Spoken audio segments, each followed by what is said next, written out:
You're listening to this Choir Nerd podcast, where I blabber on about music things, mostly. I'm your host, Mark Davin.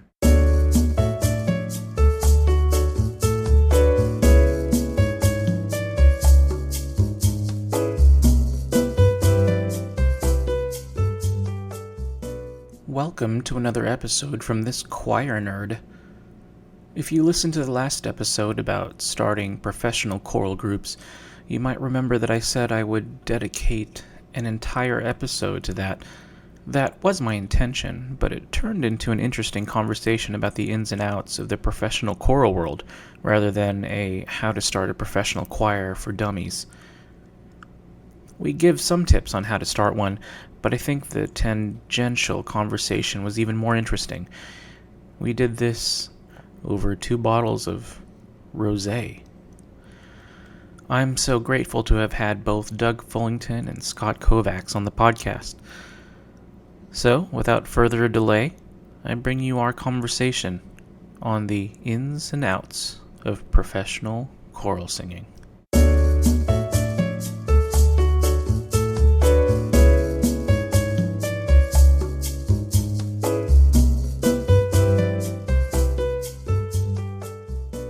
Scott Kovacs and Doug Fullington, thank you all for being on this podcast. Hey, Mark. Cool. You're welcome. Before we get into it, I think it probably makes sense for the 3 people listening to this, for you all to talk about a little bit about yourself and about where you come from in the music scene and any other kind of interesting information you think we'd like to know. Maybe start with you, Doug. Right. I had music in my background my whole life. Mm-hmm. Went to Lutheran school as a kid, so we learned liturgical music, Lutheran Book of Worship. High school had a strong choir. Majored in music at University of Washington. Started in piano, went to music history. Got some recordings of English choirs that really influenced me, made me want to start my own group. Cool. And you, Scott? Like Doug, I grew up in music. I started studying piano and voice when I was very young, 6 years old, and knew by the time I was in high school that I wanted to choose music as my profession. And I became a professional music educator and professional choral musician through Arizona State University and Northern Arizona University, where I studied both opera and choral music and organ. That would be 3, not both. And then later on moved into a career as a music educator teaching choral music in the junior high school, and also had a professional choral career with what was then the Phoenix Bach Choir and is now the Phoenix Chorale, and have continued my my career ever since. Thanks for all that. My last episode was all about encouraging people to start professional choirs, so I sort of promised that I'd talk about how to do that. I figure through the topics that we sort of have outlined that will kind of cover a lot of other sort of tangential things. It's great to have you here, Scott, because I know that you are now involved with Gary's new venture. I'm the executive director of the newly formed Byrd Ensemble. Yeah, and that is just getting up and going, so this might be, it'll be interesting to hear about what sort of steps you're taking in getting yourselves off the ground. And it's also worth mentioning that Doug's work with the Tudor Choir is for me a huge success story, and I think also worth noting that your decision to suspend the Tudor Choir subscription series wasn't financially motivated or anything. It was for other reasons. Do you want to say a few things about that? Oh yeah, really time motivated. I do a lot of work in dance history, and I have a lot of opportunities coming up in that, and it's just a matter of trying to balance time. And I also felt that the people that sang for me, on the whole, have lots of gigs going, which is right. Great. I mean, right. Thanks in large part to you as well as others, and so it's nice to know that it's not the one and only thing for those people. There's a lot of diversification for them.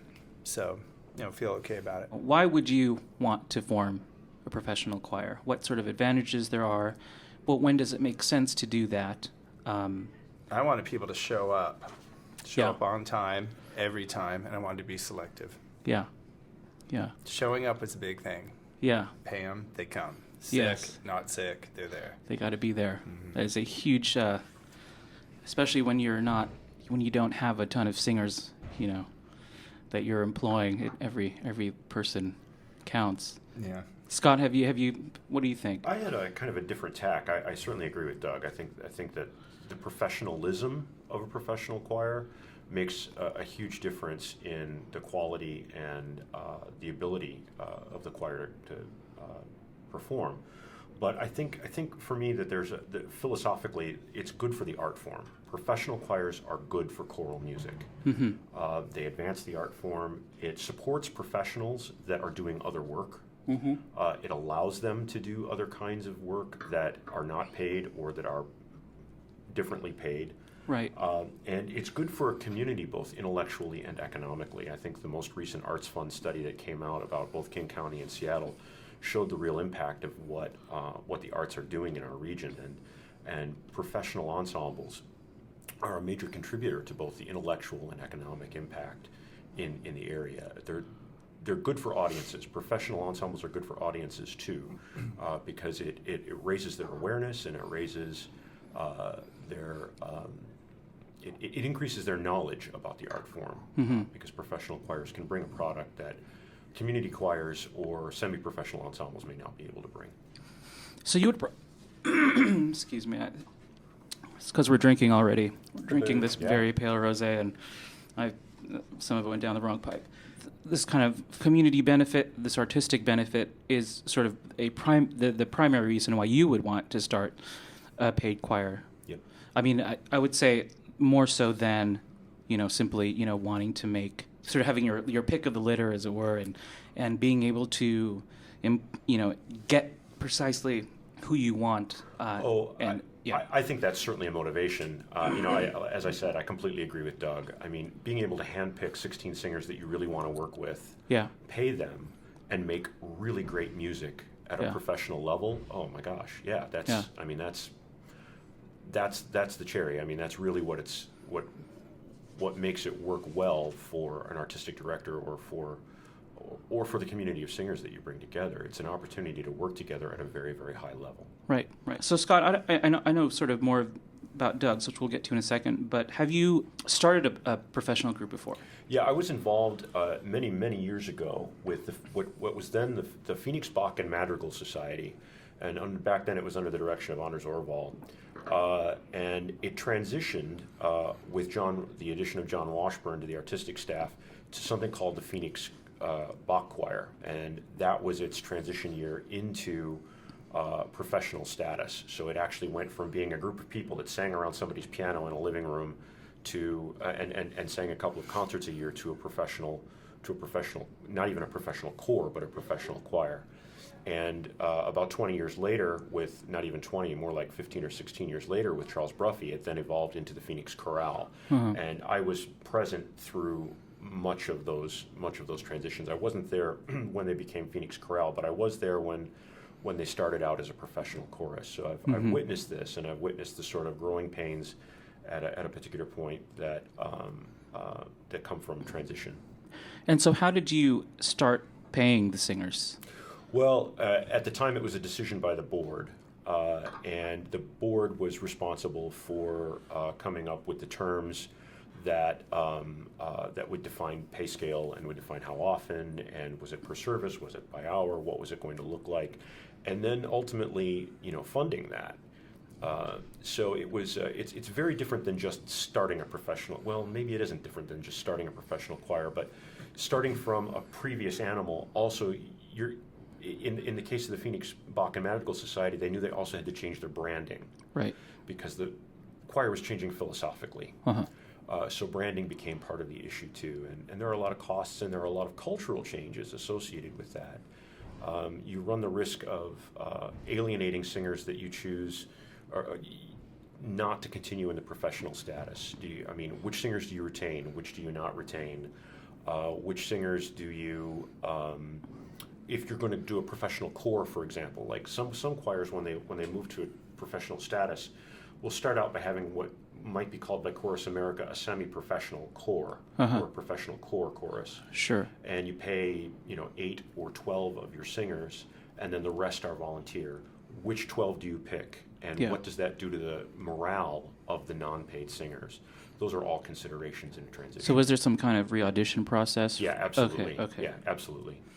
So Doug, you want to talk about a little bit about how Tudor Choir kind of made that move and transition? Yeah, I mean, I got to say from the outset, I totally come from the outside. I don't come from choral, official choral music training. I don't come from any of that. I really probably don't come from the philosophy of it either. I just sort of did what I wanted to do. Yeah. I had these recordings of early English music that I liked, and I wanted to put a choir together to do some stuff. So I did that like in '88. Called it the English Singers. It was a 2-year commitment. It wasn't paid. It was like there were some people from my church, some people from my high school, college. I mean, it was just people that I knew made a sound I liked, and they agreed to do it, and we did it, and then that was done. Then I joined the Compline Choir in like September of '91 because they were doing Speminalium, and they needed some people, and I found out about it through UW School of Music. And then David Stutz was in there. And I got together a group of people to do one of those post-Compline recitals of music by John Shepard. And then afterwards, Stutz said, "Well, you should incorporate and form a choir." And so, thought about it and did it. And we weren't paid at first for our own concerts that we presented. When we had outside gigs that we were hired for, those were paid. That was sort of how we started because we didn't have any money to pay anybody at first. It was just, it was ticket sales and that was it. So you got the nonprofit going, did a series for a couple of years. And I can't remember what year we started paying people for concerts. Might have been around 94, 95. And do you remember how much that the opening... I'd have to look. It wasn't per service or per hour. It was just per gig. And I know we rehearsed more than we ended up rehearsing a lot later. Yeah. You just sort of rehearsed as much as you needed to be ready. And also, I was learning too and learning how to, prepare people and how to comment in rehearsal to try and get the right sound. Right. And then it eventually, maybe it was like $200 a gig. And that was probably roughly like 4 or 5 plus rehearsals and then 2 concerts, or?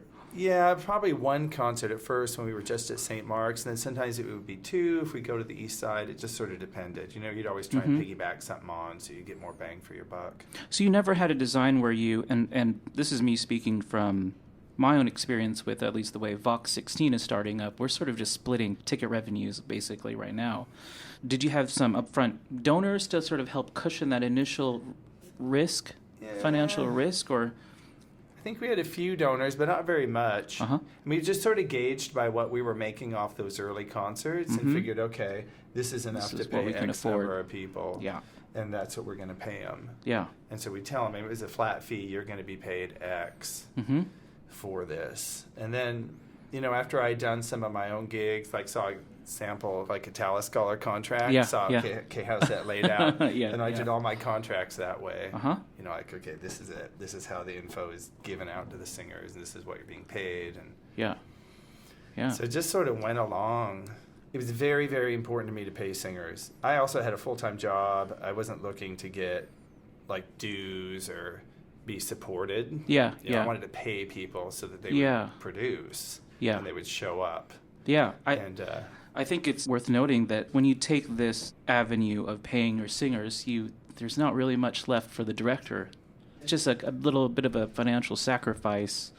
Yeah, you have to from decide that standpoint. and it's going to be different for every person. I wasn't in a position where I had to get paid. I mean, I usually paid myself 2 singer fees. That's what I got paid. Right. And that was all the way through. Yeah. I had 2 singer fees for, running the concert, of course, administering the thing. Yeah. But yeah, and also once you commit to it, you've got to commit to it, whether it's a concert that doesn't make anything, it loses money, or a concert that makes money. So. So you said earlier that your main sort of impetus to paying people was so they would just show up.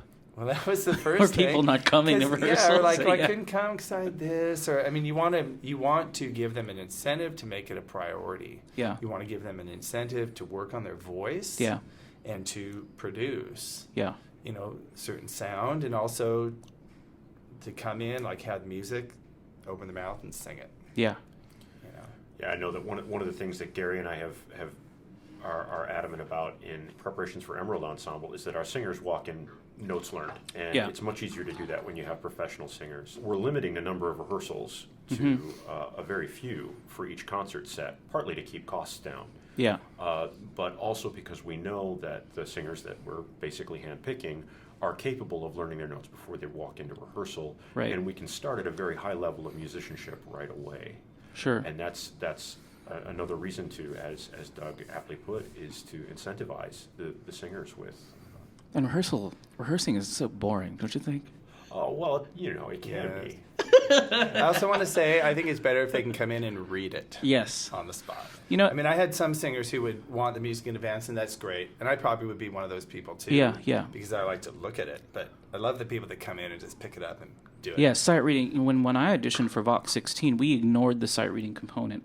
But I think I'm realizing is that people are lazy. If it takes them hours and hours to learn something, even if they can, they often don't. Getting someone who can read really quickly seems to be an important thing, even though, you don't sight read a concert. But that skill seems to play a big role in sort of how it turns out. I can't remember a choir that I've auditioned for that I haven't had to do a sight singing test for. Interesting. I think it's an integral component to musical skill, and I think that in a previous incarnation, I sang with a certain 21st and 20th century music group. Yeah. And the first thing you end up with is a score that is atonal. And you have to be able to know you have to know your intervals. Yeah. You have to know your intervals. Totally do, yeah. So being able to sing intervallically and accurately to rhythm at the same time is a pretty critical skill. And I'm really grateful that I'm able to be one of those people that can sit down and read a score relatively accurately. But I still like to look at my music before I walk in if I have the opportunity. It just gives me a little bit more familiarity. But absolutely, sight singing it's at the professional level. I think sometimes we assume that because somebody's a professional, they can sight sing. And that's not always true. But we should be able to presume that, and that's a big problem. Yeah. And it's also what gives singers the stigma that they're stupid and can't read music. And that was one I wanted to get rid of that, at least with regard to myself and anyone around me, to be totally honest. Yeah. Totally. The dumb singer who can't read music. Part of that has to be because in college, when you're being prepared as a singer, you're being prepared as an opera singer. And I don't think sight singing is important there. I don't think this kind of level of musicianship is emphasized. I'll share with you, I went through a general music education program, and so sight singing and dictation, melodic dictation and harmonic dictation were part of my freshman year. I work as an assistant for a relatively well-known area conductor, and I was doing some editing for him, some proofreading of a score. And he said, I don't feel comfortable with you doing this work until you've taken a dictation test for me and a sight singing test. So right there in his living room, I had to take a melodic dictation. I had to write out a 4-part Bach chorale. Yeah. First time I've done it since college. Yeah. But I was really glad that I had the ability to listen to a 4-part Bach chorale, and on the third hearing, I had most everything except a couple of odd inversions. But I think that those skills, whether or not they're being taught now, are critical to good musicianship later in life. Yeah. For me, the importance of paying singers is just when you find someone you really like and you want to be able to use that person all the time, you gotta front some money. I've been a little bit vocal recently about this, but this is very much something that I just want to credit Doug for being outspoken on earlier. My growing up through Tudor Choir, I remember you talking about this a lot. But I think also by having more paid groups, we can maybe encourage other singers to focus on the right skills, to improve their own voices and their own musicianship. Anything either of you would like to add to this before we move on? Well, the transitioning to a paid choir, and you touched on this more eloquently than I can, but I mean, it's not just we're now going to give you a paycheck. I mean, stuff has to change. People have to, like you said, they have to show up, they have to sing, and they have to sing to a standard. Yeah. And I'm sure we'll get into this when we talk about picking singers, but you have to sing to a standard that matches the standard that the professional music world deems fit to compensate for. Yeah. As I end that sentence with a preposition. So it does mean some people are going to go And so now it comes down to, okay, what's the function of the choir? Why are the people there? How do you choose people? Yeah. I know this is where we're headed with the conversation, but these are tough questions, and they go to motivation and what you want to get out of it, what you want your product to be. Right. So, I mean, it's just magic doesn't happen just because there's money. Yeah, So, exactly. Yeah, you have to also execute and deliver. Yeah. The singers do. Once you throw money into the equation, there's going to be the role of the conductor and the singer, I think, becomes different than in a community choir. And I think the way forward is very much like, and this sounds so dispassionate, boss and employees. And this is virtually impossible to have the director not be friends with all the other singers, because singing together is very much a bonding experience. But I think once you enter that realm of paying people, you enter in this relationship division of, boss and I guess I want to bounce that your direction and see what your thoughts are about this. Well, I really hadn't looked at it from that perspective, because it's usually the executive. Often, in most of my experiences, the executive director and the artistic director have been different people, and so I always thought of my boss as the artistic director, as the executive director, and my artistic director is sort of my leader in rehearsal.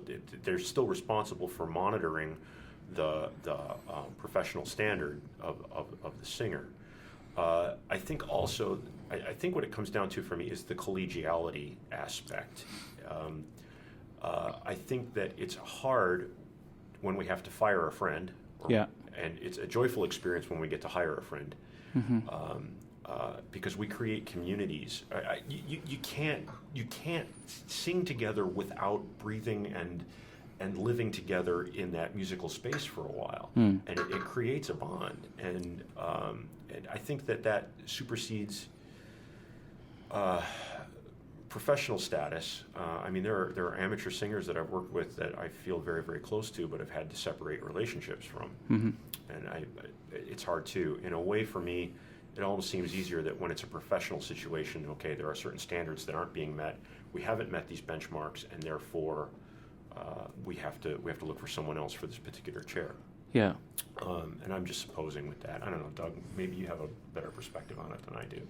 I mean, Tudor Choir was always a very small organization. We had several people in the role of manager for a number of years, but then just got to a point where we could streamline the administration way down. Yep. So we could focus on fees, focus on, doing most things via internet and so forth. Yeah, I sort of have the Boston employee mentality in a way, as far as the hiring and all. I mean, I do the hiring, I pay people, I give them their checks. I mean, it's a business deal. They show up on time, they're there. Yeah. But I'm more interested in the role of the conductor artistically. Oh, I mean, can we go there? Yeah, we absolutely. Take us there. Well, for me, I would like to have thought it was very much a peer situation. I mean, sometimes I flex my muscles like I'm the one in charge. I mean, because the buck stops with the conductor. But my view is the conductor, at least in a small group like we had, is very much a facilitator, trying to facilitate the best singing out of these people. Right, okay. Yeah, you got to give direction. You got to give some parameters, because everyone has to come together at some point. Yeah. But I mean, I was in a room of peers. I mean, people would not hesitate to say, if we do it that way, it's going to sound like shit. And they'll just say that right out in the rehearsal. I mean, Stutz has said that before. Yeah, if you do it that way. Strong personalities. And I really love that, because I don't want a bunch of wimpy people out there singing. I want people who are going to make noise. Yeah. People who are going to make decisions. People who are going to offer things. Right. You want people with spirit and opinions. And I loved that. Yeah, that is not the way, from my experience, a lot of choral groups work. I think a lot of them have a weird social structure where we have a director who is kind of like a demigod or something, and you have these singers, they're singing to them, they're staring in their eyes. Well, sometimes people try to... I've had that hero worship, and it's so horrifying. You're worship. sitting there constantly like, what are you doing? Yeah, it's like, don't look at me. The people behind me have paid money. You have to deliver. Don't worry about me. I'm just standing here. I think there's a couple of phenomena. I once had a choral director who stood up in front of the choir and said, "This is not a democracy, and you are not in charge." And I think and I just thought, well, yeah, okay, you're nothing without the choir that's standing in front of you. So, I mean, you have no vehicle without us. but that's something else altogether. I think at the professional level, what you end up with is a room full of experts.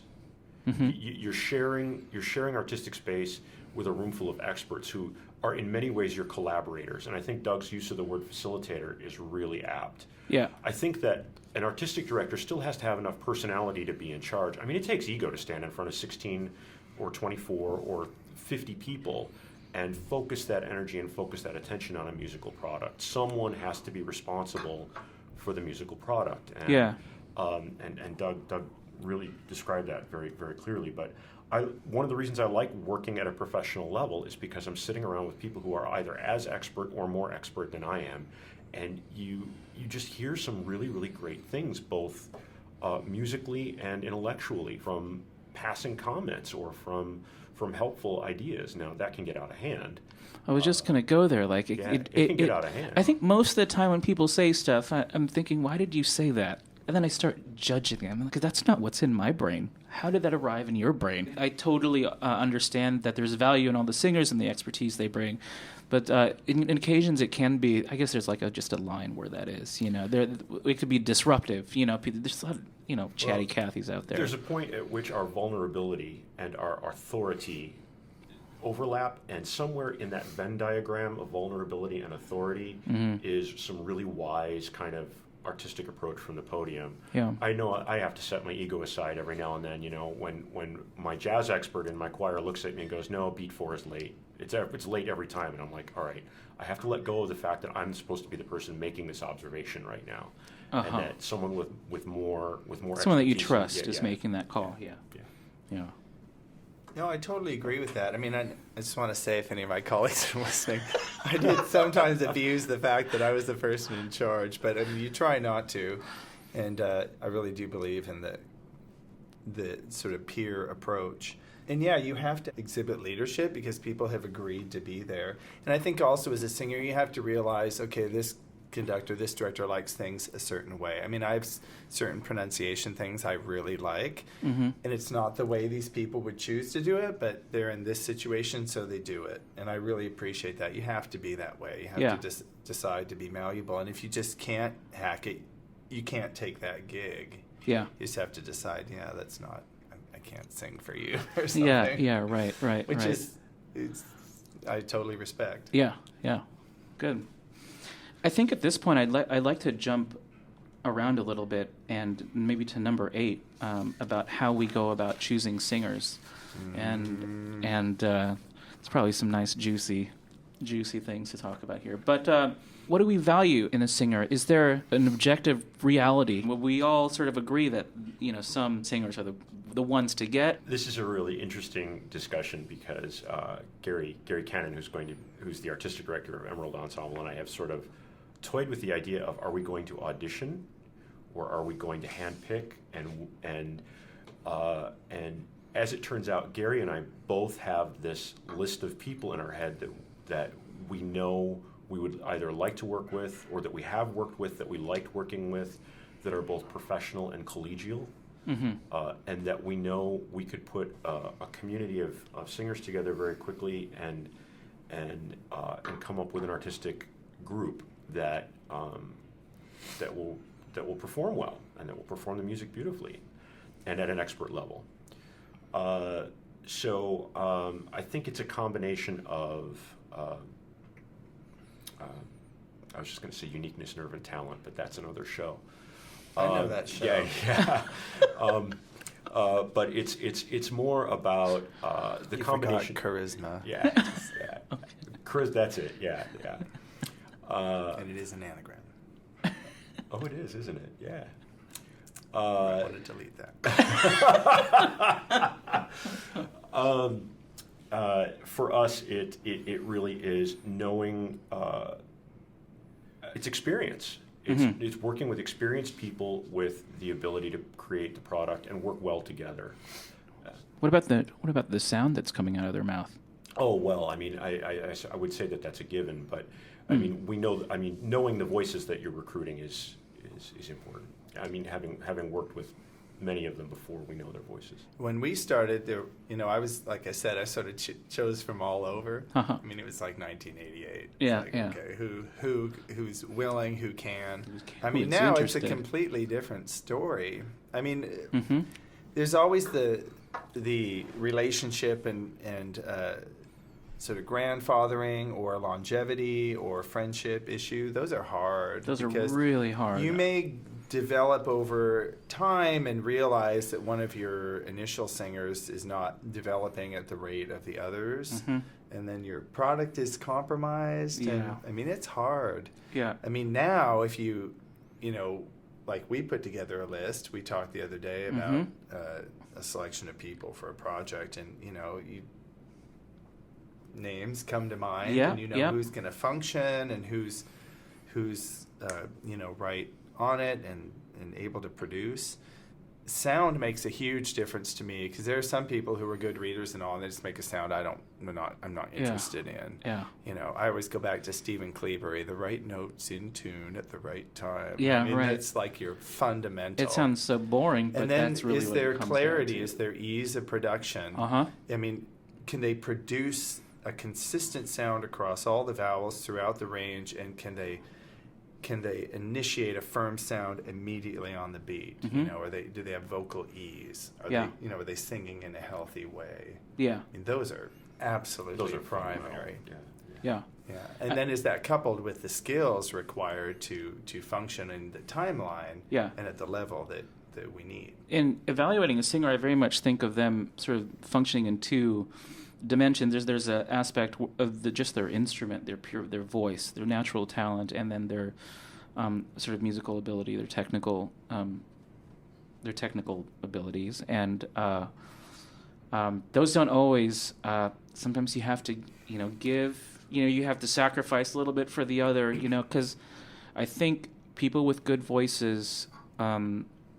I think they cost money. I think they're the people you really want paying for. And I think, you kind of sometimes you'll take a risk, being like, okay, well, hopefully they'll catch on and they'll improve their tuning. They'll be able to read music better. And you just kind of, there's a little give and take, I think, with that. Because the sound is so good. The sound is so good. The eternal optimist. Yeah. They will learn it. They will improve. There's- Because they sound amazing. Yeah. There's a third level, I think, and Doug really hit it with the idea of the sound, and I think there's sort of a capstone to that, and that's the ability to sing in multiple styles. Unless you're a specialty choir and you're cultivating a specific sound, even still, you want someone who's able to work within that specific color. Mm-hmm. I know that for example, with the Emerald Ensemble, we're looking at and I think you do too with Vox 16. It's a pretty wide-ranging kind of set of styles. So the ability to go to sing Bach on one concert, Bach well, to sing Baroque with appropriate color and phrasing, and because you want people who can sing the intimacy of that line without too much coaching, and be able to change the color entirely when we move on to the Brahms Liebeslieder. Yeah. And to have that sort of facility to change color, or to restaff your choir with different singers who are more capable for a different project depending on what you want. I think that's a nice segue to one of the topics here is whether or not, specialization is important, and if it's okay that we jump right into that from where we were. It's interesting you mentioned that, that Vox 16. I've just been thinking recently about how I think we need to specialize, and I think that in the long term, I find it easier to sell, it's just a clearer product that you're selling if you're specializing. And I guess I'm hearing so far that the Emerald Ensemble plans to not specialize, and I'm curious as to how that decision was made and more about that. Well, it was an interesting discussion, and I think that one of the things that I'm learning is that choirs that specialize generally have an artistic director that have a niche that they're in preference to. I mean, I'm sitting across from a perfect example of somebody who really, really understands a very specific genre of music because he has a passion for it and a love for it. And in Gary's case, in the Emerald Ensemble's case, if we were going to specialize, it would probably be in English choral music. William Walton. William Walton. Yeah. That's That's really That's a Gary's- great idea. Yeah, a Walton We love choir. him. Yeah. We do love him. I mean, I could sing Walton and Elgar and Vaughan Williams. Gary, if you're listening, change the focus right now. I'm just kidding. I could, and in fact, what we have done is we've sort of redirected the first season to include an English concert because of Gary's level of expertise with that. We want to play to Gary's expertise with the choir and give him a chance to sort of showcase that. I would think that's very marketable. It is very marketable. Because that's Gary's area. People are going to come to hear a choir that Gary conducts on this kind of music because it's his milieu, it's his genre. However, I think in philosophically, for what Gary and I have been talking about, at least over the last couple of months, is we want a choir with the versatility to perform a broad range of music at a very, very high level. And that has its own other kind of market than the specialty choirs. It sets us apart from the Tudor Choir. It sets us apart from Byrd Ensemble, and makes us not in competition with that vertical market per se. Not that we would be, because it would be a different genre. It would be English music of the Walton and Elgar and Vaughan Williams era, but I think that having a broader focus allows us to market differently at different times of the year to different kinds of people. Well, I come from Specialization, of course, because I was so interested in early English music. But of course, then Stutz got us interested in shape note music, which is totally different. But having done that, it improved the polyphony. Yeah. I love polyphony because I think, it's mostly diatonic. It's incredible for sight singing development and for rhythmic accuracy and tone quality and so forth. We mostly specialized in Renaissance music and 20th century music, which were fairly compatible sound-wise, much less than any romantic music, some Baroque. If we were hired to do something, we'd do anything. There were a lot of us have sung for a lot of film scores and video games, and that all had its benefit for just getting the music and doing it. I think specialization is good. I think it's helpful for the marketing. I think it's helpful for audience retention. People know what they like because they are exposed and have access to just about whatever they want. So I don't know much else than that. Yeah. I have a couple other points though. Sure. I want to add to. Sure. One is what can the scholarship of specialization does advance the art form, and it's good for people who have expertise in an area to specialize their choirs, and because it really helps educate audiences about a particular genre, about a particular era, or a particular style of choral music. It's good for it's good for the intellectual quality of our audiences because it creates an expanded knowledge about a particular subject. But important to that is what can the area sustain? 20th and new music, for example, gets really good. It has a narrow but loyal reading in the Seattle area. And you see a lot of the same faces at new music concerts, even different than the same choral or instrumental. Yeah. There are some really dedicated projects around new music in Seattle, and Seattle can sustain new music really, really well, I think. We have it both, with groups like the Esoterics. We have it with Julia Ty's group. There are a lot of. So are there people coming to these things? Is that what you mean? Yeah, they are. I think that we're doing a better job of marketing and inviting people into those concerts. I know that Brian Chin's Universal Language Project is doing a really good job of sort of creating that education that engenders more audiences that are coming in. We're getting more second hearings of new works, which I think is really important to new music and to that particular genre. But the point being that the market has to be able to sustain the product.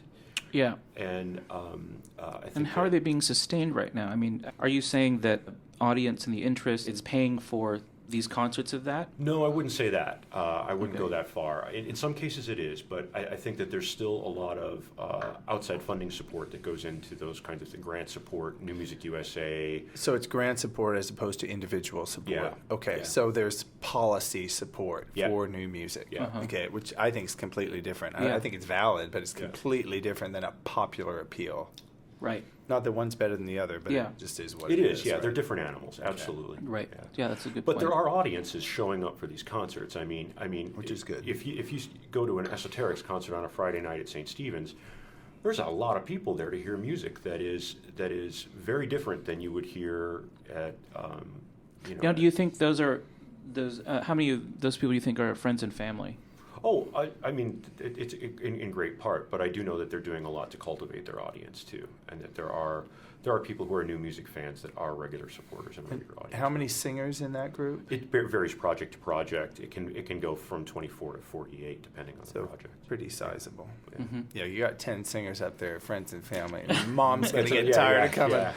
So Yeah, I mean, I guess my earlier question about specializing or not, I'm purely thinking for the benefit of not the community, but for Emerald Ensemble. Because for me, there's something, this is going to sound terrible, but amateur about not specializing. Because that's sort of what everybody else does. You know what I mean? And I think having, especially when you're selling something, I think it's a more tangible idea to sell, say, 20th century Baltic choral music than... Let's look at the other major professional choral ensembles. Let's look at Conspirare, Phoenix Chorale, Kansas City Chorale, Seraphic Fire, for example. These are all groups that do a broad range of choral music. Yeah. They record a broad range of choral music. Some of them have expertise in specific areas. I mean, Charles just won another Grammy for his combined performance between Phoenix and Kansas City for the Rock Vespers. Right. But they've also had Grammy nods for music that's very different than that. Patrick Quigley in Miami with Seraphic Fire is doing a broad range of genres and also winning Grammys. So and making money while they're doing it. I mean, these are financially very, very successful I think choirs. those are good examples. I guess my follow-up question would be, are there other forces at work? I think you come in with a lot of support. If your money situation is not an issue, then I think you can do whatever you want. yeah, I think it's Arizona, Miami, all the hot states. They're going to have money support from older people who have retired there and are forking it over for these concerts, and we are not that city. Yeah, just that is a reality. But I will tell you that when I go to their concerts, they are packed. I bet they are. But I mean, which is great. Yeah, but there's a reason why. Craig Hella Johnson does these mashup arrangements where he takes two popular pieces and he moves them together. And sometimes I think critically about those because they don't seem like very good choral music. They seem like popular music to me. But the point is, they're packing these concerts because the programming is broad repertoire and it attracts a wide variety of people. So we don't just see the aficionados in. We see people that love to hear choral music in one form or another, and will come because there is something on the program, maybe not everything on the program, but something on the program they want to hear. When these programs are marketed very well, they have an umbrella title that is appealing and accessible. I mean, that's how you have to do it if you're going to program broadly. You have to have your sort of centerpiece or your theme that transcends, the musical genre that may be slightly esoteric. To something cultural, some landmark, some architecture, some point in history that is going to connect with people. And social justice programming is becoming even more prevalent. By all means, go forward with that. I was just it was interesting to hear more about your decision making to not focus. But I mean, put it that way, it sounds lame. And I will put a caveat on that. We may change our mind in a year. I mean, we reserve the right to completely pivot and do something specific. Well, sure, you got to get a year out there. This is our experiment. I mean, this is our experiment year. I mean, this is our chance to see if we like what we're doing, and what we don't like, we change. Yeah. I mean, I think of Gary, Walton expert. Yep. Walton Choir. Yeah. The 12. The 12. Yeah, exactly. Totally. Yeah. Gary, you better be listening. The 12, Gary. The 12, Gary. So good luck with all that, Thanks. and looking forward to see how that unfolds. We are too, actually. Right. One of the other things on here is where to perform. Does venue matter? Just talking about that. Yeah. Well, we poured more wine. Yeah. Venue totally matters. Yep. Because if you select a venue that people are comfortable with, that they're used to going to, that hosts other events, that's a known quantity, you have a greater likelihood of drawing people who might not otherwise come. Yeah. All those things, absolutely. I think the other factor for, at least for us in our developing year, is the ratio of revenue capability to likelihood to fill that to the actual cost of the venue. I mean, there are some very popular venues that are very expensive, for which seating is actually fairly limited. Bastille comes to mind. It's an expensive venue. It's great to perform in, but the capacity is only, about 250 people. And that limits the revenue that you can bring in to pay for a space that's really relatively expensive. Right. Whereas a space like St. Mark's, you can fit 450, 500, even 600 people in if you need to. So your revenue to cost ratio is a little bit more likely to be reasonable. On the other hand, when you're in a space like St. Mark's and you have 50 people in the audience as opposed to 250 or 300 people, it's a very different feel acoustically and emotionally. And so those are all things that I balance when I'm making a venue decision. There's also the sort of residency option. Do you try and form a relationship with a venue, with an institution like a church, so that you can perform all your concerts there for consistency, for maybe a discounted price? All of those things. The Seattle Choral Company, I'm the assistant director of the Seattle Choral Company, and we have residency status at St. Mark's Cathedral, along with Byrd Ensemble and a couple of other choirs. They like to have choirs as their resident ensembles. I see that, yeah. Yeah, they do. And it is a huge economic advantage. And, the other point that Doug made was it's home base. It's home base for a lot of people. It's home base for a lot of audiences. And so there's, when you're consistently at the same place, your audiences come back. Well, people see something presented at St. Mark's, and so they feel it has St. Mark's stamp of approval. It's going to meet a certain standard. So they trust that they will get their money's worth, that their time is well spent. It's also a premier venue. I think having a well-known venue helps, and also a venue with parking, I think, makes a huge difference. Yeah, that's actually a big factor in the choral festival every 2 years, is the fact that St. Mark's has ample parking, and we can fit a lot of people there when you're hosting, 34 choirs. One of the other things I've been thinking about venue is we do a lot of this music in churches, and a part of me wonders if we're missing out on the mainstream concert-going scene. Those people that go to, say, Benaroya instead, are those people, if we started taking this music there, do you think that we would be able to get some of that share of audience that we're not currently tapping into? Boy, we went through that, and, in discussions with Peter Phillips of the Tallis Scholars a lot, who's very pro-concert hall, and I'm really pro-concert hall, too. Yeah. A lot of concert halls, the acoustic is a little bit difficult in some of them. I think that the voices should be able to create what they need, but like the recital hall at Benaroya is tough. Yeah, it's tough. Nordstrom is tough. It's tough to sing in. Yeah, Town hall is tough too, in a way. I mean, in one way, it's easy to sing because you get that bounce off the wall for the singer. Yeah. But you have to think about what it sounds like to everyone sitting out there in different places. Yeah. I love the concert hall idea, and I think there's a lot to the concert-going audience outside of a, church-going concert audience. Right. There is the option of non-traditional spaces, lobbies of buildings, lobbies of buildings here downtown, hotel spaces that might provide an appropriate acoustic that are marble or that have less carpet, or so moving into secular spaces that aren't concert halls is also an option. Warehouse spaces that have been converted. I think there's one in on Capitol Hill that's used for that. But probably still considered kind of fringe, don't you think? Definitely. Velocity, for example, is a place I know that's getting a lot more use, not necessarily as a dance as a dance venue. So there is the option of non-traditional space also. It's just hard to know which ones will work musically, and then you run into the problem that Doug talked about.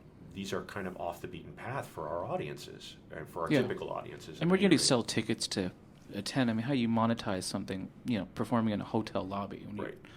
How do you sell tickets to that? Well, or Hat tip. Or Tip jar. or in the lobby of City Hall, or in the lobby of one of the big buildings downtown, or going into an auditorium space that might be in a corporation, like the theater in Redmond, that is, or Microsoft, or one of the company's auditoriums. There is a new space. Chris Jenkins, recent UW grad, helped develop, called it's in the Soma Towers. It's the Resonance, which is. Interesting space for performance. I mean, it's getting a lot of use right now. It's in Redmond. But again, you're talking about a max seating of 150 people. Yeah. So it really changes the way you monetize your event. Yeah, I think my thinking towards singing concert halls wasn't really, it was sort of ignoring the acoustic effects of that, because that's why we perform in churches.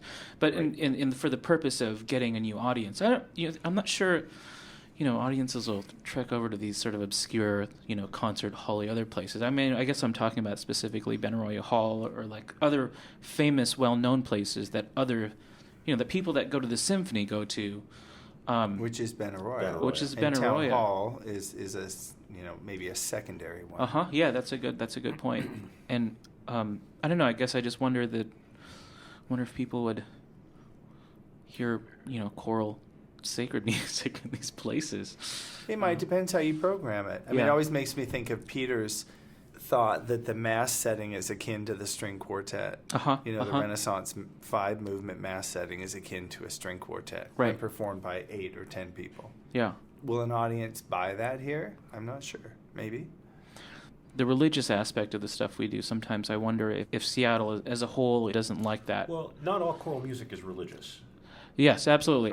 Sorry, I'm just speaking mostly in the domains that we've operated in, and they've been. I mean, I come from genres where music is deliberately secularized, and it's intentional, and so there's always this sort of disjunct when you bring deliberately secularized music or deliberately non-Western European art music kinds of tradition into very, very Christian or very, very Judeo-Christian spaces, and there's sort of a disjunct there sometimes. I mean, it's great for the acoustic is good, and it treats the music well, but it's sort of socially disjunct.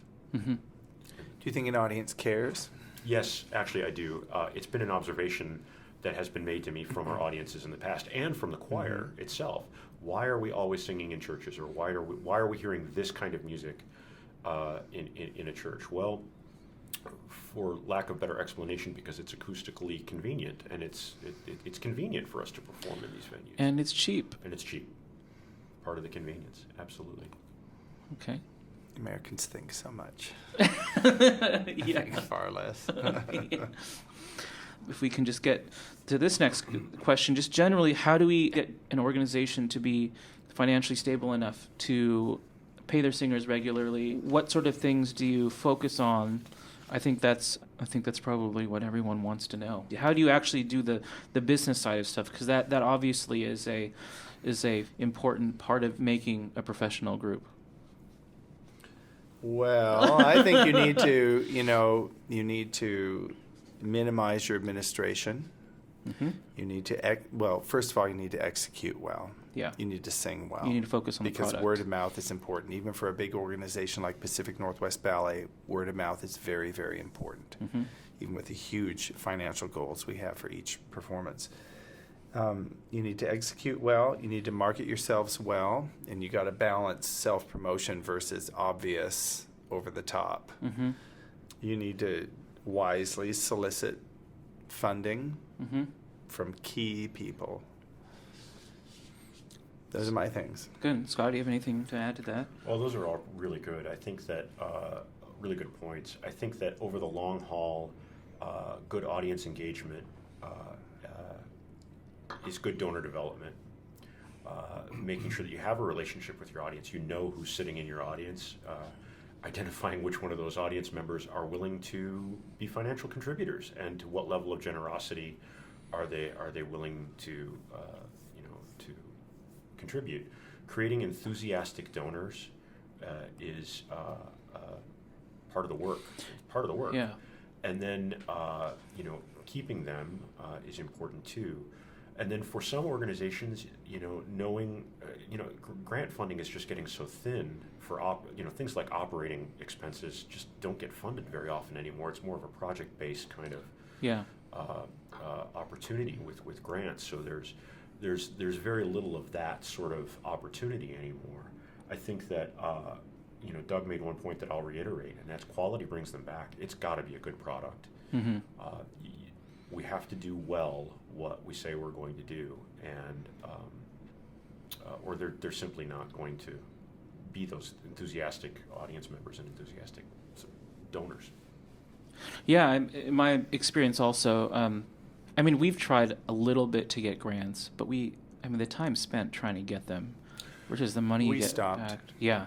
There are certain grants that are just prohibitively complex to apply for, given, Doug was talking about streamlining your administrative costs. If you're paying somebody hourly or if you're paying a staff member to write grants, and it takes half their month to write that grant, and you get a sum of money that is not even equivalent to the salary you paid the person, which has happened to me personally. Yeah, sure it has. It's very difficult. It's frustrating, and it looks good on your profile. Yeah, but it's not really good for business. There are other more streamlined processes, and there are other grant organizations for which a letter of application is all that's required and a budget. I think, first of all, New Music USA is doing it right. They are really, really doing it right. Good. And I have no problem applying with New Music USA or Copeland Foundation, and then there are other ones that are just so prohibitive that people have stopped applying. I don't know of anybody that's gotten an NEA grant or even bothered applying for one lately. It's funny. It's so easy for people who aren't involved in this, myself included. Just get a grant for this. It doesn't work like that these days. No. And you need to go to a funder and say, "Would you pay for this?" Yeah, it's good. It's good to hear from people that have actually done that a lot, and because we've tried a little bit and gotten nothing. So that's good to know. Before we wrap up, we did have one question that came through. Oh, really? Oh, wow. Yeah, cool. Someone actually tweeted a question. Okay, should choral organizations systemically seek feedback from singers and audience and use that information to inform policy and programming decisions? I think I wrote that on your sheet. It is. Yeah, it is. It's right here. Yeah. I think so, because I think it's interesting. Yeah. May not follow it or not, but it's interesting to know. When we did surveys, it was just interesting to hear what people liked. Yeah, I did one survey for our Christmas concert, and I posted actually on my blog the results from that, and I was trying to find an excuse to stop doing those damn postcards because they are just expensive. Yeah. And I quit. You just straight stopped. All I know is that like a third of them did get postcards. I think about a third of them received one. Whether or not that sort of made them come or whatever is another question. But so there's still a third of them who are getting. So it's like, okay, well, maybe. But one thing that was interesting is that a lot of them also go to other choral concerts, and that a lot of them had been brought there word of mouth, like by other people that they've that either by a singer or people that they know that like the group already. It is sort of interesting to see what. We just, the Seattle Choral Company, which is one of my other ensembles, we just did a survey at Christmas time. And specifically, we're trying to find out about our marketing efforts. We're trying to find out what's working and what's not working.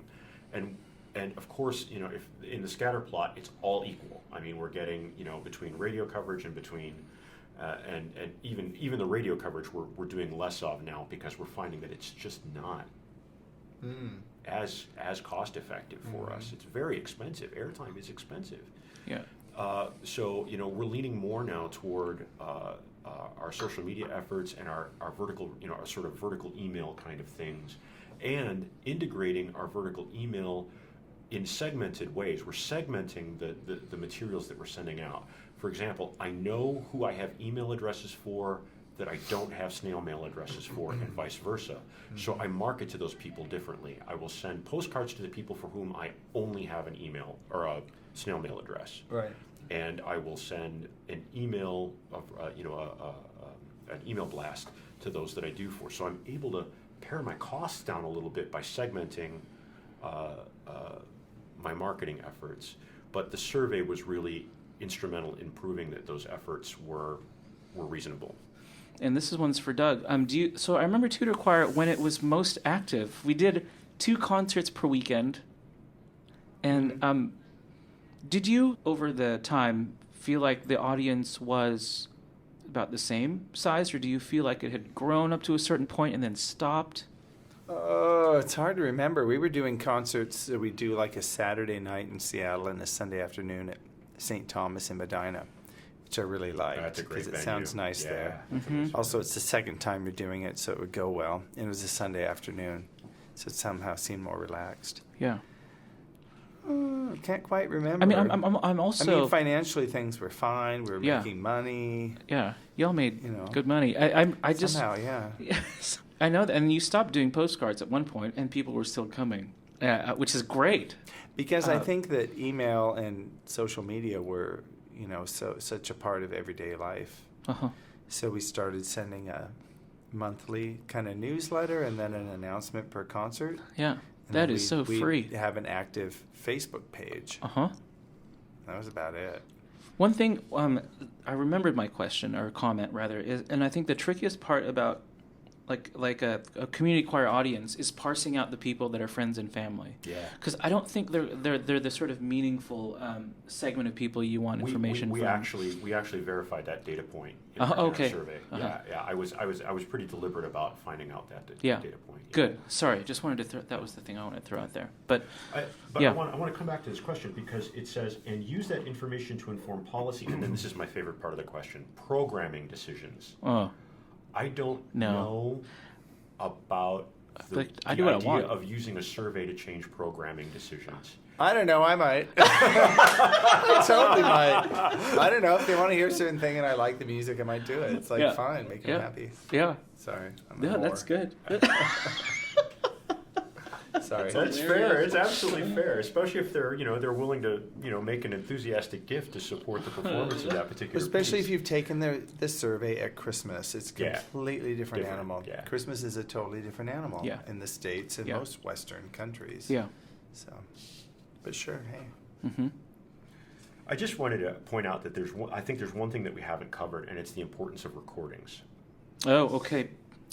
That I think that every professional level ensemble has either is doing recordings or should be doing recordings, and I think that they're not a moneymaker, but I think that they're important for the advocacy of the group. They're important to show a record of the expertise of the group, and it gets out the word on a broader market. It makes the choir more accessible on a less regional and more super regional level. You can get yourself out nationwide where you otherwise couldn't with just being a performer. No, I agree.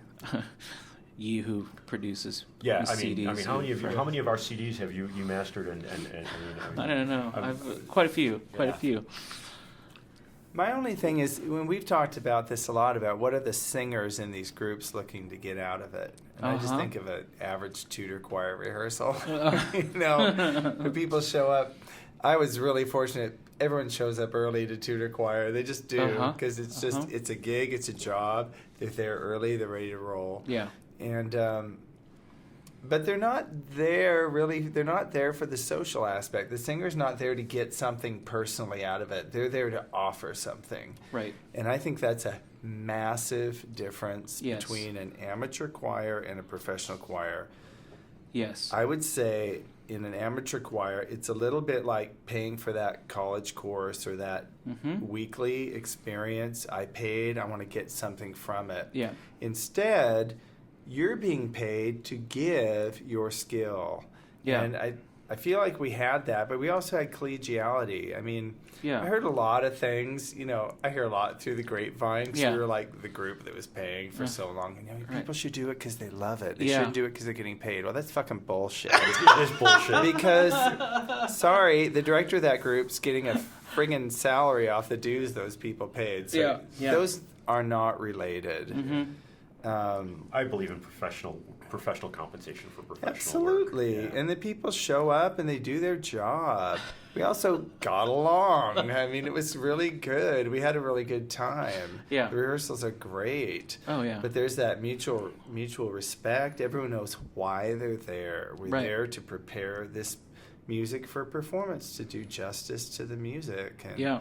And that, to me, that is a very important aspect of why one would organize their organization that way, organize their group that way, and why you would pay people. Absolutely. It's a whole set of expectations that come, but it's got to, the singers have to take that on. It is a job for them to be there. And they come and they do it. They may not feel great. Maybe they had a bad day, but all that has to go away. You open up your score and you do your job. And guess what? That singers that's there because they love it or whatever, well, when they get a paid opportunity, they will do that instead, and then you'll be, out of luck there. Well, I think that people that have chosen to be professional musicians are already passionate about their craft, Mm-hmm. and they're going to bring that passion and that skill, as we say in the Emerald Ensemble, music of passion and skill, choral music of passion and skill.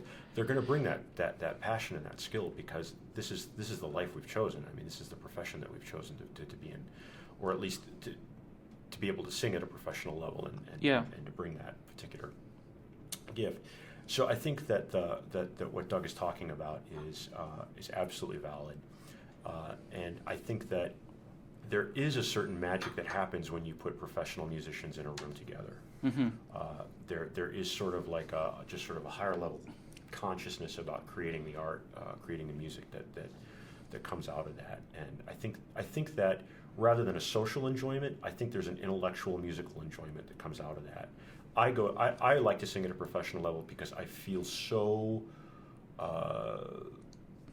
heartened and fulfilled by the interaction that comes from singing at that level, and it's very validating in a lot of ways. Sure. And I realize that's a selfish statement, but I think it's true for a lot of the people that do choose to sing professionally. Mm-hmm. Well, I think the music deserves it. Oh yeah, absolutely. Yeah, Sure. Yeah. Good. Anything else we want to throw in here before I know you've got to hit your drill. Active shooter training. Active shooter training at PNB. Yeah, that's a sad reality. Well, if there's nothing else, I think you realize that you can sort of just go on and easily come up with a many-hour-long episode about the ins and outs and the other stuff along with this. And anyways, thanks both of you for being here. Thank you, Mark. Appreciate it. Thank you. Thanks, Scott. Yeah, thanks, Doug. Thanks, Mark.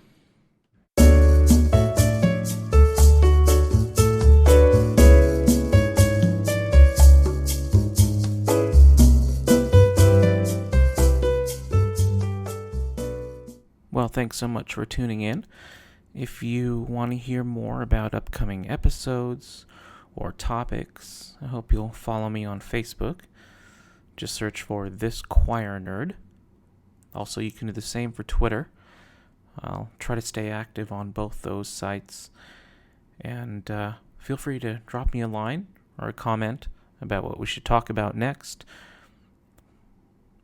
So, until next time.